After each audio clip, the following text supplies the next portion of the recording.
হানিফের সমস্যা ঋণের কারণে তার মা ডাহা গেছে, চলে গেছে। ওন আবু দুবদি কষ্ট মষ্ট করতেছে, ওন এই চেহারাটা এরকম অসুখ। ওনের আমি নিজের মতন রান্ধে রান্ধে রান্ধে খায়, গরম মানুষ না। হানিফে তাহে 4 ভাই 2 বোন। হানিফের বাবা এই আইসক্রিম বেচে, এই মাছের কাম টাম করে, হেরাও টুকি নাটকা করে। হানিফ দিন ধরিয়া বছর 2-3 বছর ধরিয়া বেশি হইব, 7-8 বছর হয়ে যাইব।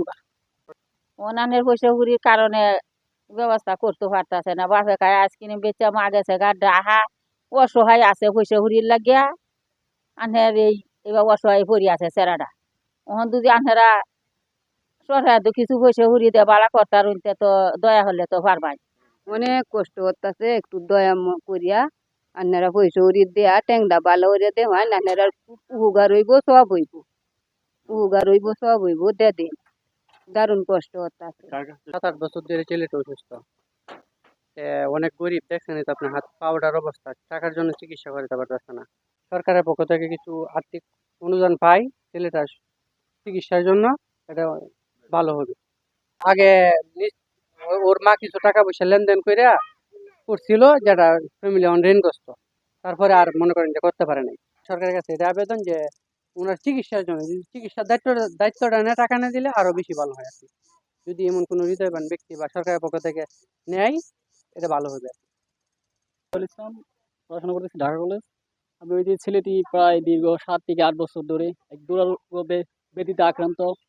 আমি একদিন তাকে দেখতে পেলাম যে পায়ের এই অবস্থা, একটা ভিডিওর মাধ্যমে আমাদের বাইকে একটু খবর দিলাম।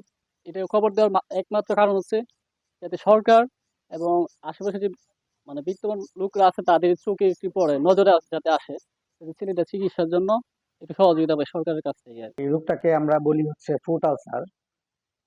এটা অনেক কারণে হতে পারে। এর মধ্যে খুব কমন একটা কারণ হচ্ছে অনিয়ন্ত্রিত ডায়াবেটিস থাকলে হতে পারে। এছাড়া পায়ের রক্ত প্রবাহে যদি কোনো বাধা তৈরি হয়, সেক্ষেত্রেও এই ফুট আলসার হতে পারে। এবং দেখা যাচ্ছে যে যদি এটা ঠিকভাবে প্রপারলি চিকিৎসা করা না হয়, সেক্ষেত্রে এই পচন প্রক্রিয়াটা ছড়িয়ে যেতে পারে এবং এমনকি শেষ পরিণতি হিসেবে পা কাটাও লাগতে পারে।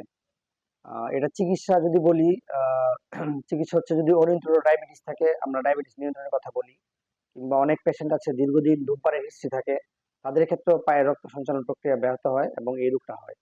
তাদেরকে আমরা ধূমপান পরিহার করতে বলি। এবং রোগীকে ভর্তি করে রেগুলার যদি আমরা ড্রেসিং করি এবং প্রপার চিকিৎসা দিই, বেশিরভাগ ক্ষেত্রেই রোগীরা সুস্থ হয়ে বাড়িতে চলে যায়। তবে কিছু কিছু ক্ষেত্রে যাদের রক্তনালীর খুব বড় ধরনের কোনো সমস্যা আছে, সেই রোগীগুলাকে আমরা হায়ার সেন্টারে রেফার করতে হয় উন্নতর চিকিৎসার জন্য। তো এই এই রোগগুলো হচ্ছে যদি আমরা প্রপারলি চিকিৎসা করি, ম্যাক্সিমাম ক্ষেত্রে 90% ক্ষেত্রে রোগগুলো ভালো হয়ে যায়।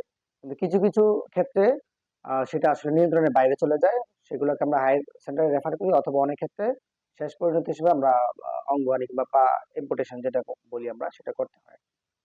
আর এখন যেই রোগীর যে অবস্থা দেখলাম, সেই রোগীর চিকিৎসাটা আসলে যত দ্রুত সম্ভব শুরু করা রোগীর জন্য ভালো।